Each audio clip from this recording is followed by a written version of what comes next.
Bu xonadonimizga yangi ilingan pardalarni muammolarga yechim bergan kelganmiz. Pardalarimiz umuman yurmayapti, ochilib yopilmayapti. Bunga birinchi sabab yupqa pardaga qalin korsaj tikilganligi, yurmasligiga sabab bo'ladi. Ikkinchi sabab shuncha joy bo'lib turib, karizlarimizni devorga taqab qoqilganligi.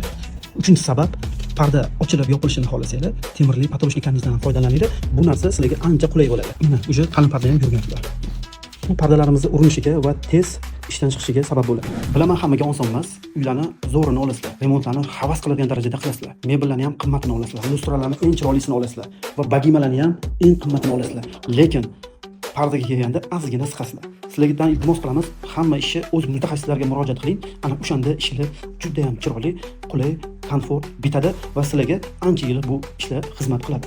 E'tibor uchun rahmat. Bundan ham zo'r kontent, bundan ham zo'r foydali ma'lumot olish uchun bizning sahifamizga obuna bo'ling. Biz siz uchun qayg'uramiz.